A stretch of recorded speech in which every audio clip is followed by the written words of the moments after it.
Hello, welcome to the Creating Film, Generating Ideas, How to Make a Movie panel. I'm Vincent Biello, I'm going to be your moderator. We're joined by an incredible group of filmmakers here today. I really want to attack this panel not as like a typical moderator, but more as a person who wants to make movies, because that's what I am, and these are people who've made movies and they've actually gotten it done. So, why don't we just get started with the most basic question, which is just like, how do you generate your ideas? What speaks to you? Where do these things come from, and what drives you to make movies? Let's start with me. Yeah, start with that. Yeah, I like that. So as like the only one who did like an animated thing, it's you're gonna get like a different perspective here. So so I start with like thinking like a cool story, like just like as like an artistic person, I just think of what would be cool visually, like what kind of scenes I could like portray. So I just so I just think of like what would be a cool thing. It's like a crazy scene of like a guy like bashing a pumpkin like into bits, which is like one part of the film, and it's like, okay, that's cool, and then I draw like what I want to do with that. So I draw concept art, again, like sketch pad, like all sorts of like crazy shots of the character bashing the pumpkin, and then I was like, okay, good, and then think of other stuff that could be nice. So I'm not saying not that good of a writer. Like I'm more of like a visually oriented person, so I just think like what will be like visually pleasing to the eye. So I would like to like, work on that better as I create more stuff in the future, to like, create stuff that is narratively like makes more sense and a lot more like focused. So what I did before is just me creating like what would be nice visually, but in the future I'll do stuff that makes more sense. So that's my answer. Thank you. It's plugged in here.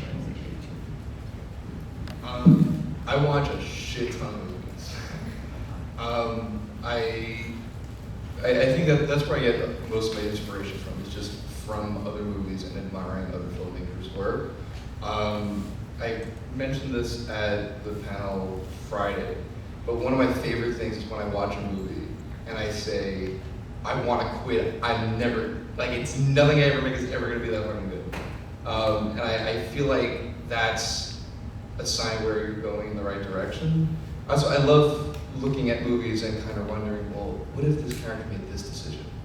And then what if this character was from this place? Or whatever, or if the antagonist was the protagonist, and vice versa.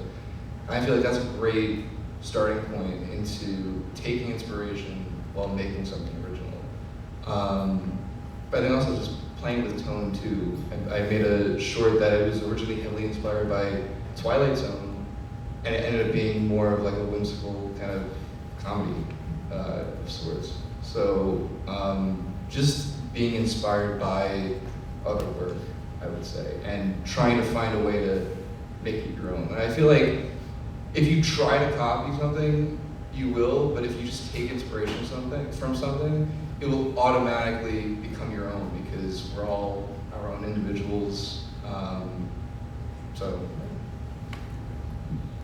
I would say that I consume a disgusting amount of media, whether it's TV shows, movies, books, whatever. So I kind of constantly have mostly bad ideas circulating. Sometimes I get a good one. But honestly, to add on to what you said, I usually have the opposite effect. So when I watch a really good movie, I'm like, man, I really want to write now. And so it's like, I kind of just start drafting out ideas based on like, it's kind of like a healthy competition for me. I'm like, oh, this is really good. Now I'm going to try and beat it, and then sort of like start the ideas from there. And I just pull from like everything I've ever known in my life and sort of twist it into these things. And I'm like, all right, this is good. So. Hi.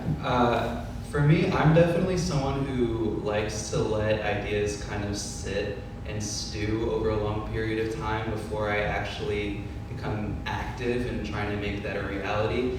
I can kind of work quickly if I need to, but I'm definitely someone who benefits from just letting things sit over time and letting ideas build momentum and not necessarily forcing things to come to fruition.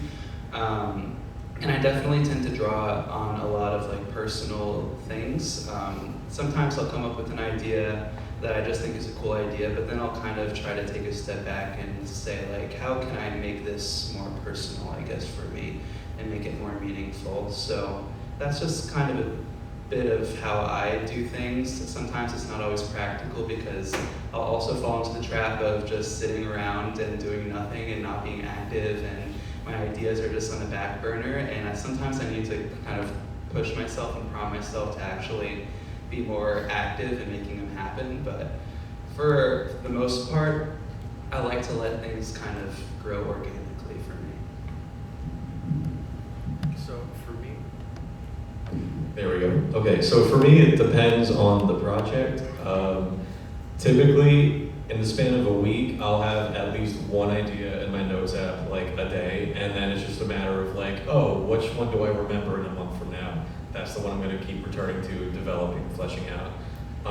A lot of different influences, whether it's other films, music. I do, music on the side, and I don't really write lyrics as much as I used to, but sometimes I'd have something be like, well, that doesn't really work as a lyric, but I like that as a line, stuff like that. It really depends. I just try to constantly be thinking of something, but yeah, it just varies. I'm a little different since I do documentary, and I feel like that's a little bit of a different approach. For me personally, it's what personally I find interesting, and I feel that other people need to know. Like approaching something in a way that like this is interesting. I am drawn to this, and how can I make something that will invoke that same feeling in somebody else? And it's kind of tricky, and I like to use Free Solo as an example. That's a film that a lot of people have seen. That's not a film for mountain climbers. That's not a film for like a specific subset of people. We can all watch that film and learn about this world and become like immersed in it. And I think that's really the trick.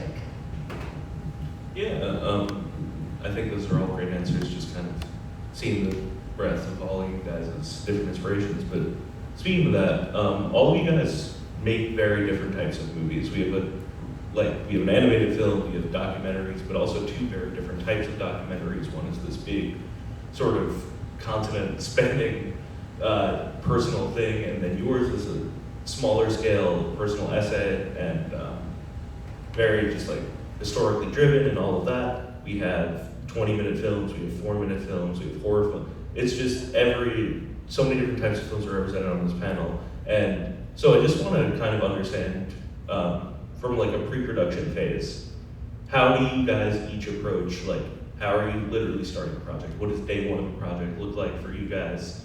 How do you assemble your crew? How do you get your actors or do your research or plan your shots and all of that? Just sort of how do you literally begin making a movie? Okay, so I start by designing the characters because I think that's like one of, if not probably the most important thing, is the characters, because it's you want to relate to those people, and if you don't relate to those people at all, like you don't root for them in a way, or relate to them. So I design the characters based off of just what I think will look cool, but also fit the tone of the film and like what they're like, their personality. So the main character is like a very he has a very pointy nose, so he's like a very antagonistic character. So everyone else is kind of more like roundish, just because you kind of want to root for them. So I designed that, and I designed like the color scheme, and the film I did is like all black, white, and red mostly, just because it's a very I want to have like a very dark undertone to it, because it's a very like serious like issue that like the main character is trying to like solve in their own way, I guess. So yeah, I designed the environment, I designed the main characters. I just try to make a visually striking kind of world, while not trying to go like too much, because I have to like draw each of the backgrounds on my own. So I don't want to have like overly detailed backgrounds, because that'd take way too much time, honestly. So I want to keep it simple, but also like make it look appealing at the same time. So I do that, and I write the script too, what's gonna happen, and then once I do that, then I start to animate the thing. I do like little storyboards of what I know is gonna happen, and make sure everything like flows the way I want it to flow, and then when I do that, I just animate it and, you know, and ink it and everything. And you know, scene one's done, scene two's done, it just goes on for like a few months. So that's how it kind of happens for me.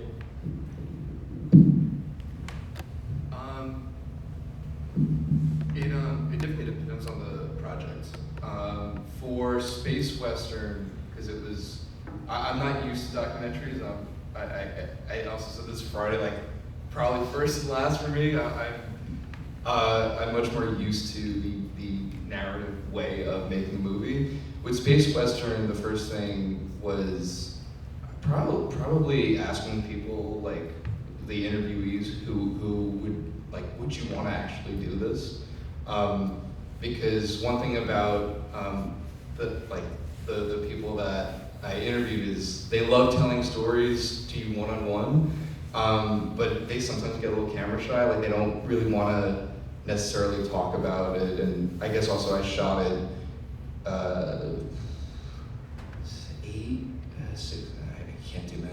6 years after they filmed Star Wars in Ireland, so kind of everyone's memory was like a little bit foggy. But once you kind of, like once I was shooting the interviews, they got to remember. But conventionally when I'm shooting a narrative, I think the first thing I need are shoot dates, because that gives me like a timeline. It puts me on a clock. So once I know when I'm shooting, I can grind. I know I can either take my time in pre-pro, or I might have to recruit some more people to help me out just to get the work done more. Usually when I have that, I'll start with the shot list. I'll just go through the script. I'll do my casting. Normally my crew is pretty much set. I'm very fortunate to have a lot of friends with a lot of experience. So at that point, it's just, when I have my shoot dates, who's around?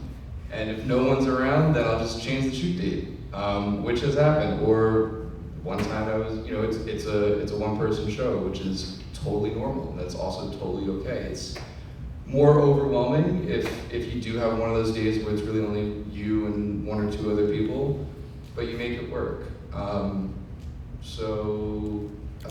yeah, I mean, if I'm lucky, sometimes I'll get to storyboard. Normally, I like to kind of, I like it being more of a jazz thing where I'm improvising on set as far as that goes. Like when I have my shot list, then I can kind of go from that. But sometimes it's storyboard. Depends.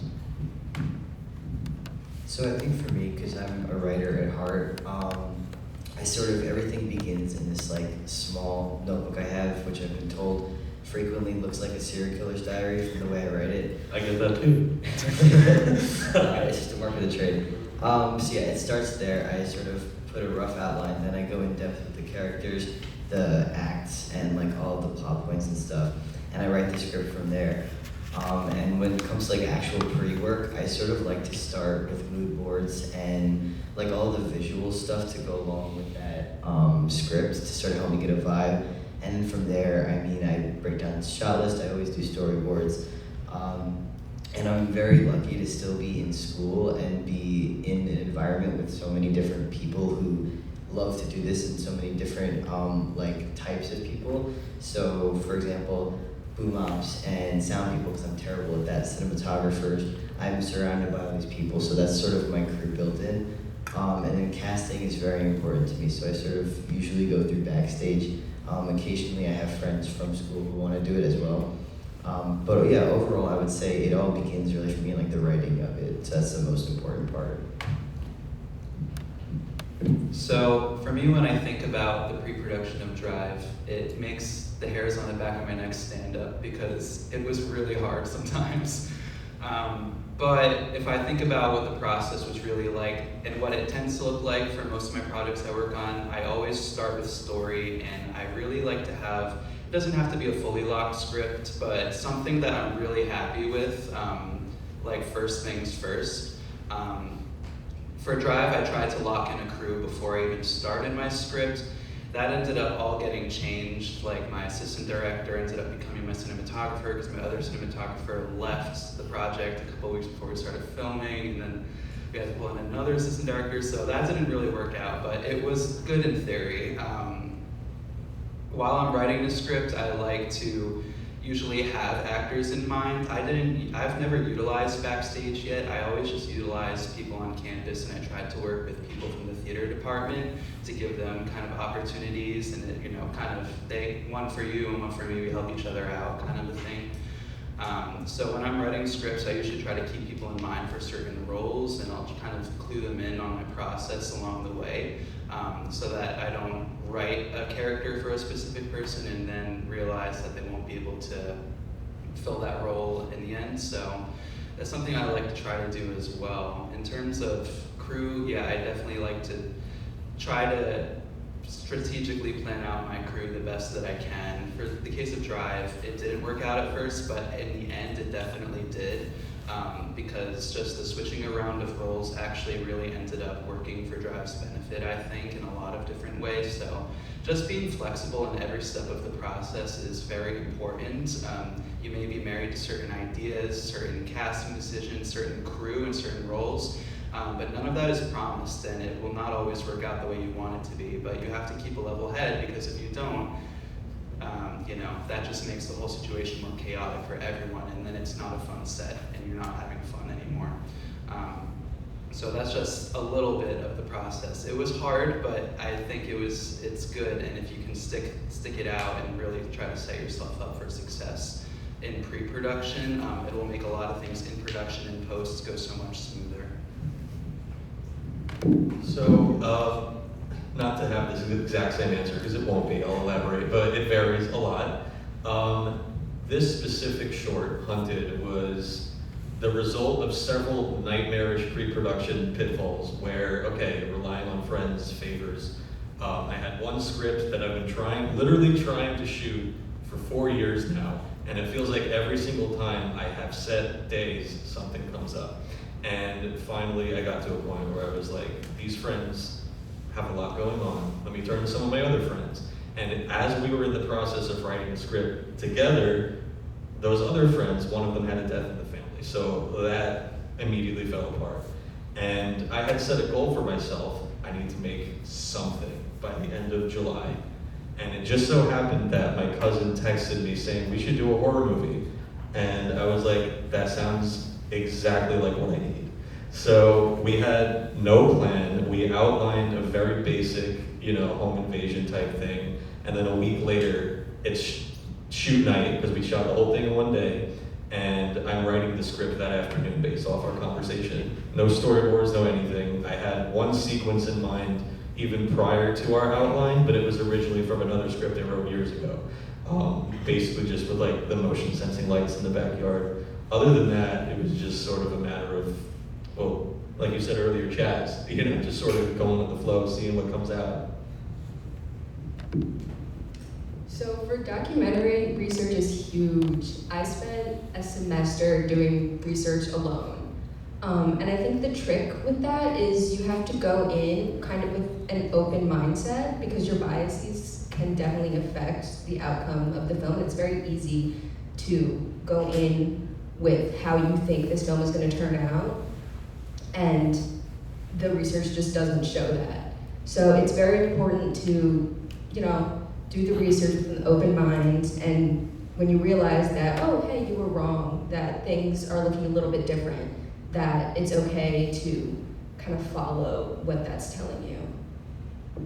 All right, great answers, everybody. But so many people have posited that basically directing is basically being a problem solver, and all these problems come up, and productions never go as planned. And a lot of people will cite this as a reason why they're dissuaded from making films, because, it's just too hard, it's too difficult. So can you just kind of speak to your ability as problem solvers, as you clearly have had to overcome obstacles to get these films made and get them completed? Just kind of talk to me about maybe some of the problems you've encountered and how you overcome them, and maybe strategies younger filmmakers can use or older filmmakers. Anyone can make a film at any age. But you guys can tell us from your experience about sort of overcoming these obstacles and why ultimately they dissuade you from making this movie. Okay, so I never had this specific problem with my film, but films I did a couple years ago, I had the program crash and lose all the progress that you worked on them, which, you know, made me give up on the film ultimately because, you know, I didn't want to do all the work I just did again just because I lost it, unfortunately. But I'm very thankful I did not have that problem with the film I worked on this year. So I guess to just like move forward, like from that particular, like losing all your progress, you just like look at like what you had originally and just see like what you can improve upon, because those films were like from 2022 and I was like even worse at writing at the time, so I was like, okay, I could do better stuff with that. But that's for me in particular, because I don't know like how, like with live action, like how hard it is to like delete stuff, because with my program, like you can just delete automatically and just lose everything, like because at the time I had a bad computer. But yes, but as far as like my particular film, I didn't have too much issue. It was just more so like tedious, just like getting everything drawn out and animated. Just like, you know, I had more of like a streamlined process because I had experience from like other films or like that I did or other little like animation I did. So it's just a matter of like, you know, having a process, having all of the, you know, all of the colors laid out, making sure like nothing looks inconsistent, having everything, you know, not look off. So I think I'm getting better at it. I honestly can't think of any like particular problems because I honestly try to like probably like, erase it out of my mind because I was frustrated with them. So I'm sorry. It's not like that good of an answer, but it's That's a good answer. okay. Right. That's what I have. I like to say filmmaking is the art of problem solving, because everything that can go wrong will go wrong. I don't think I've ever had an experience where it just went perfect, and if you feel like something's going perfect, then something is also probably going wrong.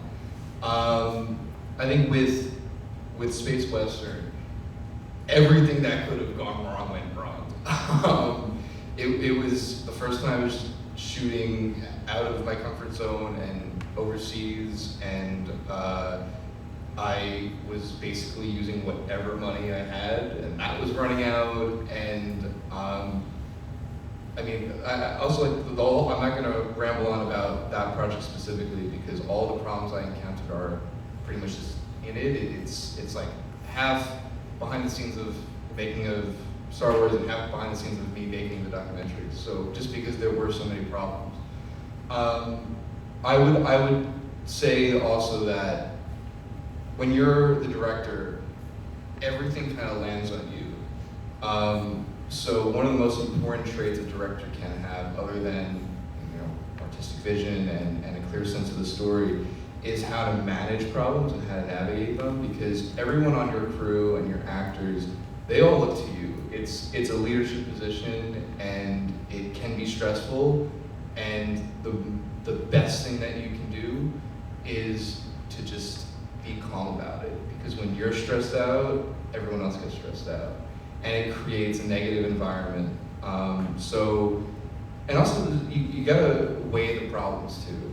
You know, again, when you're in the director's chair, everything seems like a massive problem. It's like high school, where when there's a problem or drama, it seems like it's the end of the world.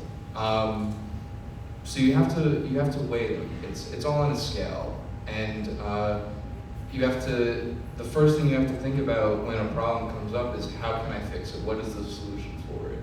And after a few minutes, if you and your crew and your team just cannot come up with a solution, then it's not a problem. Which is something that I also like to say, because it's helped me. Like, if there's no solution, there's no problem. So yeah, it's all about the art of problem solving and leading your team. I would say during this shoot, I had a lot of problems. There was, we were delayed the first day by a couple hours because trying to find parking near Central Park sucks. And also we didn't have a permit, so that was rough too. But yeah, and the second day, restaurant guy didn't show up for an hour, so we were running behind on that. And the last day was the biggest problem because I had borrowed filters from a teacher, and our school's equipment is a little janky sometimes, and the filter dropped and broke, which was really awful because I had caught it too, but the force of me catching it had shattered the glass. So yeah, I was kind of out of commission for 5 minutes after that happened, because those things are very expensive. But so I would say, to answer the question, is having a good team. Because genuinely, one of my best friends was my assistant director, and she definitely was able to, like, I know it sucks, but we got a job to do. We have to finish this. There are people waiting. The sun's going down. We need to finish this now. And so having that sort of support and like voice of reason almost, and being like, we have to get going because this is a problem for later. We can't solve this now. Don't get upset about it, was really helpful for me. And so I would say the biggest thing about problem solving is being able to communicate those problems and be open about it and not ignoring them and sort of pushing them to the side as like a later problem. It's addressing it head on and being like, we have a problem. Either we fix it now or we can't, but either way you cannot let it affect your mind, your mental state, and the project itself. So just sort of having that backing is really important, at least for me personally. I often think of this kind of sentiment from Greta Gerwig, who she said something along the lines of like, when you're working on a project and everything starts to go wrong, it's so easy to kind of fall into the temptation of thinking like we're deviating from the film's path at this moment. But in reality, those problems are the film's path. It's like those problems were always going to happen. You're not straying from the original film's intent. It's just something that you have to compensate for. It's something you have to work with, and that brings me comfort as a filmmaker. For Drive, lots of things went wrong, and the irony is that for a film like largely set in cars and it's called Drive, like I've never seen so many cars break down the second we needed to film. I've never seen a car break down unless I needed it for a film. It's actually ridiculous. Like the main car we were supposed to drive in kept breaking down. We had to like redo 2 days of filming with a new car. Crew members' cars breaking down, cars getting stuck in mud. It's like an exorcist curse. It really felt like someone put a curse on the cars in production. My brother drove his car into a lake after production bad. People getting into car accidents, like hitting deer. The craziest one was I was in a follow car with my assistant director, and we had the sunroof down. And while we were driving, a bird pooped on my head through the open sunroof. Like, can you imagine? And the car issues were only the tip of the iceberg for Drive. Lots of scheduling things, just really, really needing to be flexible. Every shoot day was so important. But what I find is that I feel like problem solving, I'm not so sure it's something that can really be taught. More so something that needs to be experienced and something you just need exposure with and practice. But the biggest thing that I will say in terms of problem solving is, I'll echo what you said, which is it's so important, especially as a director or assistant director, to have such a level head and to be a glass half full kind of a person on set. Because if you really wallow in the misery of things that go wrong, everyone feels it, and it just it affects the work, it affects the time that you spend, and it will not make people excited to come back to set the next day. So definitely something that you just need to grow in. It's like a muscle that you need to grow through experience, I'd say, problem solving.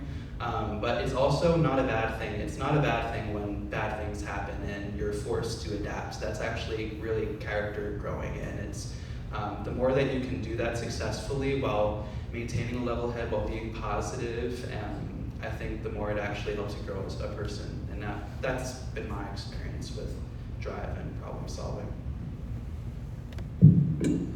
So, my default, if I'm not sure how something's going as we're doing it, or there's problems that keep coming up, I start to think like an editor, not to do the cliche of oh, fix it in post, but more like in terms of like how shots will flow together in the edit or whatnot.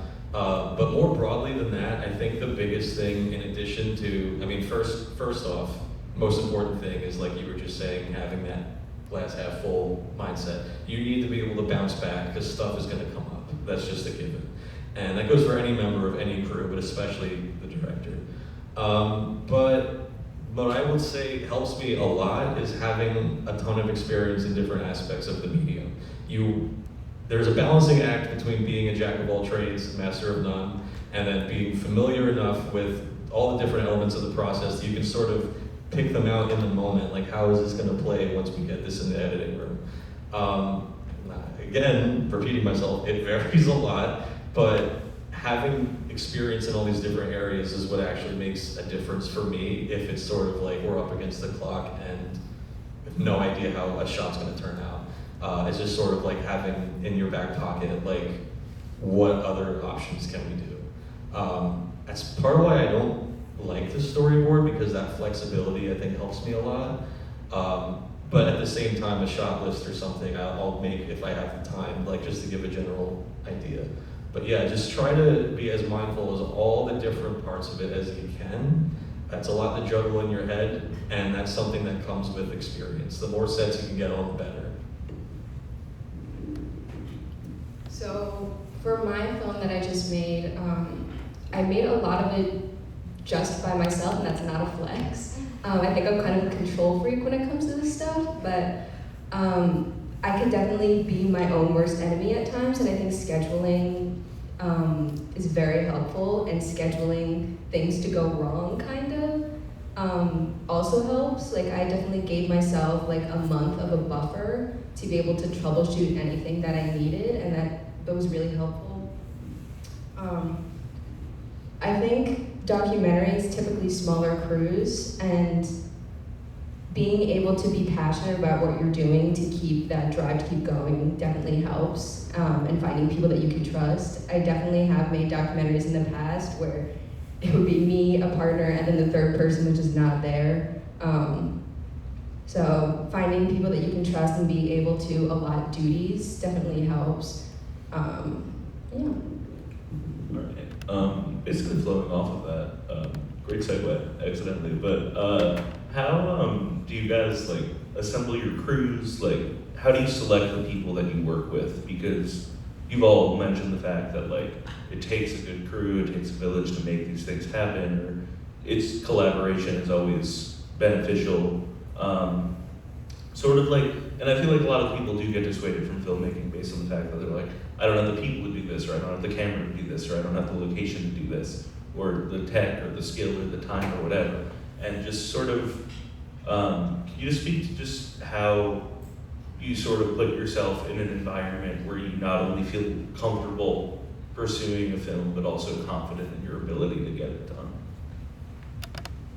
So as far as like the collaboration part goes, I'm probably like the worst person to go about this, because I did like the entire film like on my own in terms of like the animation and like the editing and like the, you know, the sound effects and stuff, and even the voice. That's all. That's a valid style of filmmaking though. Like, I feel like that's definitely like it's not the worst person to go about it. Like, yeah. I mean, I just mean like I never worked with other people like on a film, and I plan to do that for my next one. I plan to have like other people voice characters and stuff, just so, you know, it'd be nice to like talk to people and communicate like my vision and see how they execute it, and see if like it like exceeds it or not.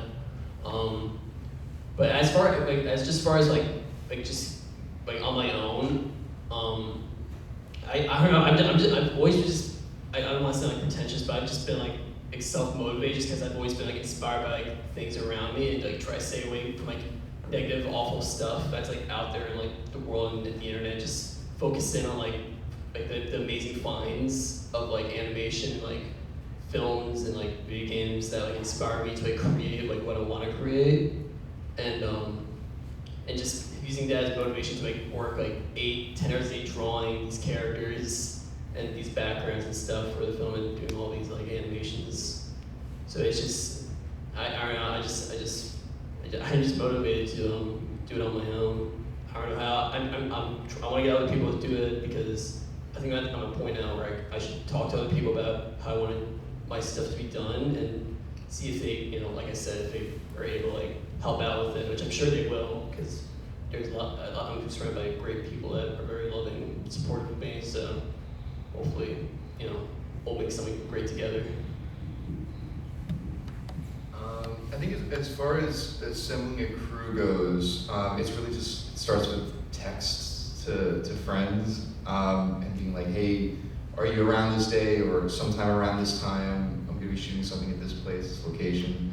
Sometimes it will be an Instagram story, either or a Snapchat story, like private or close friends or something. Like there was, I think at one point I did a public one because that was like the one day no one else was around. It was a holiday. It was a holiday weekend. I'll give everybody that.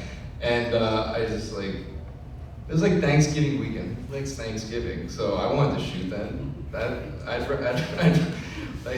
I'd rather be making a movie instead of sitting at a table. But I think also when you're assembling a crew, it's really important to think about the people you are asking, at least when, you know, when the crew is in your control, like when it's not, I'm not talking about like a huge production where someone else is assembling a crew and it's all context and everything. With more independent stuff and you're working with the people you know, you want to make sure that everyone working there and being with you is going to be positive, not toxic, and somewhat experienced to a certain degree, and just really motivate everybody. You want everyone, you want to have a certain energy that you want everyone to emulate. And if everyone feeds off your energy, it's good. And I've had instances where crew members have been less than ideal, and you just don't work with them again. It's kind of that simple. Everyone is there to respect one another and respect the project, and that's a really important thing that I've learned. I think when I'm building my careers, the most important thing for me is balance. My heads of departments are all people I have very close personal relationships with, and the other people in the crew are usually people who I know are skilled at their jobs, but maybe I don't know so well to sort of make new contacts with people. But specifically for my DPs and my ADs, I choose people who sort of share a brain with me in a way. There are many times when filming solo, especially, that me and my DP would literally look at each other and be like, I know exactly what you're thinking. There's some very funny BTS footage of me literally holding my DP by the armpits and going up and down with him to sort of mimic the vibe I wanted and stabilize him. So it's like we sort of have that connective tissue that we both know what we want, and it comes across very well because we sort of share those thoughts. So having a crew that you really trust and you have a good balance with, who can sort of tell you when you're wrong or tell you when you're not doing something, is very helpful, I think. So I try to find people who mimic that very well. Yeah, I'll definitely say the relationships that you form in school and the connections that you make are really everything. I definitely draw on my friends when I'm assembling a crew, and it's good to play to your friends' strengths, but it's, again, you can't make those friends unless, you can't have that crew unless you make those connections in the first place. So it's important to really go out of your way when you're first starting out and really try to forge those connections that you want to make with the people you want to make them with. I will definitely say it's great to have talent on set, it's great to have talented crew, but for me as a director, my mind always tends to be more drawn to how this person will contribute to the atmosphere on set. I mean, I'm pretty much saying what everyone else said, just in a different font, but it's such a true sentiment. And I'll say it again and again, the atmosphere on set is very important, and you don't want people that are going to make the atmosphere sour. And it was even the case with Drive, where we had a crew member who we really would have benefited from their presence on set, but we did have to let them go because it was not good when they were there. And set was much better off when that person was gone. It's hard to say. But I will say, I really do believe that it does start with you. You know, you have to be the person that people want to work with. And if you set that tone, if you lead by example, then other people will follow in your footsteps. And that's not to say that sets have to be perfect, and that's not to say that every set should be happy all the time. There's a time and a space for conversations to be had. You just need to go about that in a mature way, and you need to make sure that everyone feels heard and appreciated and understood. And if you need to have difficult conversations, that's fine. Just have them. Don't not communicate issues when they're arising on set, I'd say. So for this one, I had no crew whatsoever because it was so last minute. And the last short that I actually directed was sort of a similar situation because it was very early 2021. So with COVID and everything, even through my school, between the COVID restrictions and then other people's schedules, I've basically just been a one-man shooter for way longer than I would like to admit. My nucleus of people that I've been working with for the past 7 years has sort of dispersed. The main two, my actor friend has been in LA for the last few years, and my co-producer and co-director on some projects, she's in Pennsylvania. So it really depends on how schedules line up, if you have key collaborators that you really like to work with, because life happens, we're all still in our 20s here, and it's you gotta take what you can get. It's a matter of working with your friends 100%, because we're sort of in a position where we're all relying on favors, and you want people like-minded. It's just about cultivating that environment, and networking's not my strong suit. I'm very introverted, and I'm very grateful to this festival for making this possible. That's what we're here for. Again, appreciate it. But similar to what you were saying, I get earlier what you were saying about being a control freak and stuff. It's a matter of balancing between vision and collaborating, but within specific roles you delegate. And like John was saying earlier, I need to learn to delegate more, but it would help to have people to delegate to. So yeah, depends. So I don't want to plug film school because I generally think that you don't need a film degree to be a good filmmaker, but I will say that I received a lot of help and resources from my school. In order to find people to be on films, they would send out, you could go to our film administrator and send out what you were looking for, and then the whole school would get an email, hey, this person's looking for crew members, and people would show up.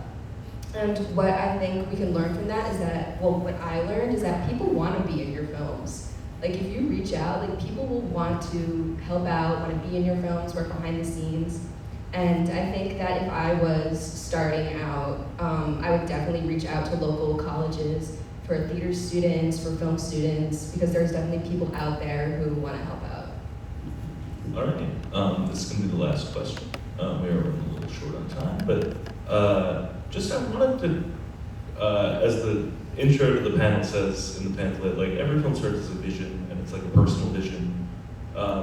And all of you are people who went out and you executed your personal vision. So, and there's a ton of people, I'm sure, in this crowd who came to the festival yesterday, or who have never even heard of the festival, but would really like to come, or are going to come next year, that would really benefit from just some advice in, just basically, this is a question about your advice to young filmmakers, advice to people who are trying to get started, and how you successfully executed your vision through all stages of production, pre-production, and then post-production.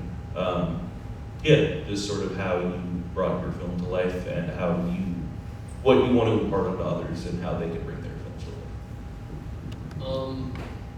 So I don't know, I just knew I wanted to make something that had the kind of themed old rubber hose cartoons from the 20s and early 30s. I knew I wanted to do that because I always loved how weird they were, and how they're a great way. Those pretty much introduced animation to a lot of people for the first time. You're out of earlier stuff, but that was the huge gateway there. So I knew I wanted to do something like that, but not have it be 100% have my own art style in it too, but have the undertones be kind of like that. So I just knew I just wanted to make stuff that inspired me, and maybe when I'm older, I can and I get all the stuff that inspired me out of the way, I can have the experience to make something that I would tell my own story, and have all the inspiration that come towards me to create one thing that would be that could potentially be like the magnum opus of my career. And I'm still like very early like in my career, and I've only made like a couple films, but hopefully as I keep making more and I keep learning more and learning how to do stuff that I, work on my weaknesses that I mentioned earlier, and just be a lot better, because I still have a lot to grow and learn from doing all this stuff, and putting all the time and stuff to resources to make what I want to make, and hopefully it turns out all right and people enjoy it. But I make it for myself first, because I want to be proud of what I want to make. But if people enjoy it, then it's a very happy second result out of it, I guess. So that's it for me. It's one of my favorite questions to be asked, because I would ask that question all the time growing up when I would meet filmmakers and people in the industry that I admired, because we're all just trying to get started. So I love the question. Every time I've asked it myself, I've gotten such an amazing variety of answers. So I'll try to say a couple, so I don't want to steal anyone else's answer. But one of them was just go out and make your movie, because we are so lucky to be part of the generation that we all have cameras in our pockets. Like, it does not matter what camera you use, especially now. I mean, I started making stuff on iPod Touch and early iPhones, and obviously you can tell that it was made on a not amazing camera, but still something that recorded video.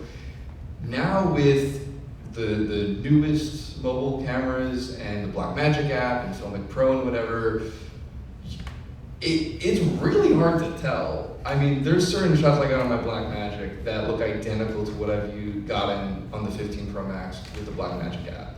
It is genuinely baffling how amazing mobile phones have become. So you have a whole arsenal in your pocket for filmmaking. If I had made Space Western now, 2 years after I shot it, I never would have lugged an entire bag of camera equipment up a actually lethal mountain in the middle of the Atlantic Ocean. I would have just gone with my phone and not have risked my life. So I kind of wish I did that a couple years later.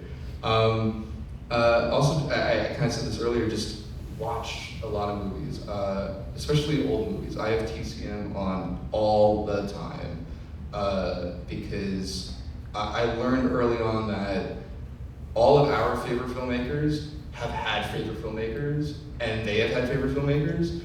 So if one of your favorite filmmakers is Greta or Chazelle or whatever, there was someone from the generation before them, and the generation before them, and then the silent era. So there's really no reason to dismiss older movies, because there's so much validity in them. And I understand it was a different era and a different style of filmmaking. And if you're more conditioned to contemporary cinema, it might be a little bit harder at first to adjust to the pacing or black and white, or God forbid, no sound. God forbid. But you get used to it. I've always loved old movies, and after a while, you don't even notice that it's gone. And it also kind of just speaks to the magic of this art form. It's like, some of my favorite actors have been dead since before my parents were born. But for that hour and a half, for those 2 hours, they feel alive. And I think everyone's gone through loss and everything. So when you see the power that for 2 hours someone can be brought back to life, it's beautiful. I know that I kind of just deviated from the question a little bit, so I'm going to give those differences. But there's a million different ways to answer this question, and I feel like there's no bad piece of advice. There probably are, but there's not a whole lot. I would say for me, the thing that I was most scared of when I started was, because I'm a very introverted person, I was afraid that I would not be able to make films because I'm introverted. I am very particular, and I am a bit of a control freak at times. So when I started film school and I began to branch out, I realized that once you sort of put an idea or a film or a story into the universe, it's not really yours anymore. It is obviously because it was your idea and you still have the total control over it, but once it's out there, people are going to give you notes, they're going to improve upon it, they're going to give ideas. Sometimes you take them, sometimes you don't, but it's not just your project anymore, it's everybody else's too. And I think that that makes for infinitely better projects. Not to say that someone doing it alone is not making good projects, it just helps sometimes, especially with me. A lot of stuff that I include in my final films I never would have even thought of. So genuinely, I think the best piece of advice that you can ever get is allow yourself to be open to having your idea be changed, because sort of to have the project grow from something that was nothing to this whole big formidable thing, it's not easy to do by yourself, and it's much easier to sort of allow yourself to be open to new things. And I think the best piece of advice that I could give is to condition yourself to be okay with your ideas changing, because it is really, film is a universal art form, but it also is one that is heavily reliant upon relationships and the family you build on set and stuff. So that would be my advice. I'll say that I think it is very important to invest in your ideas, to put your money where your mouth is, and to really challenge yourself in your ideas and to grow. But I will also say that I think it is even more so, or just about as important, to also invest in other people's ideas too. To get outside of your own head sometimes and to sort of be a helpful person to other people's sets and other people's crews can be so big and really instrumental in helping to cultivate the community that you're trying to create. I definitely have fallen into the trap of thinking that me and my films were like the only important things going on in the world, but right outside my head there's other people with other projects and other good ideas, and those are ideas worth investing in as well. And you learn from working on other people's crews, and you learn how to create the set that you want to create, and you learn how to develop ideas differently from working with other people. You get a lot out of being helpful. So I encourage anyone to really take that step out, and don't do it for clout, don't do it because you want a name in the credits, but be helpful to that person who wants to make a film. Even if you don't think that their film is going to be very good, help on it, help on that set. And when you're helpful to others, they'll be helpful back to you. And if you pull through for them, they'll pull through for you as well. So yeah, that would be my advice. Something I brought up before was how being a jack of all trades to some extent is incredibly helpful.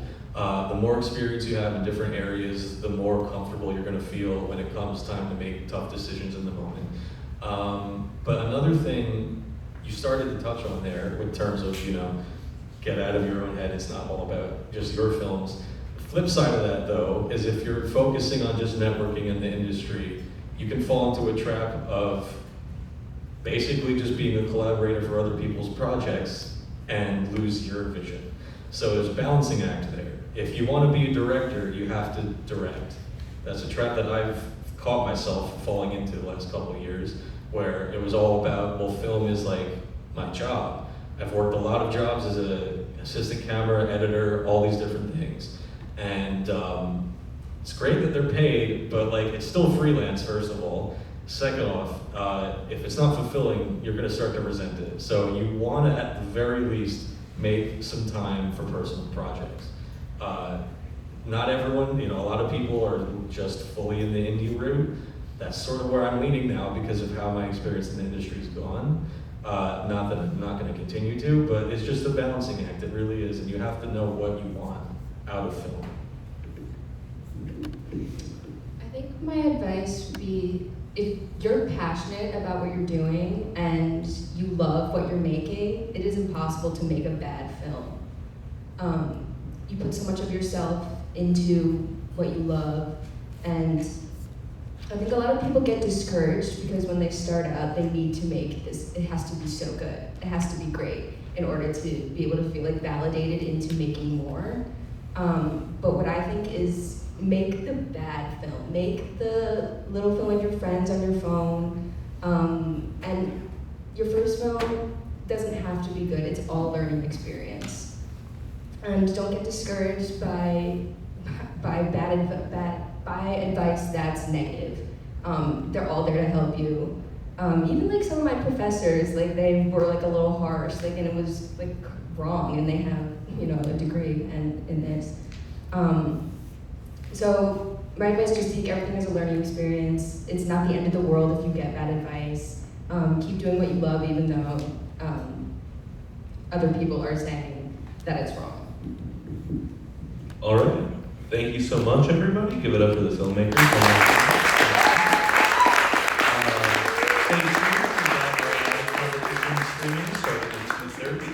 But other than that, thank you so much for coming out to the panel. And thank you so much for coming out to the first ever Long Island Youth Film Festival.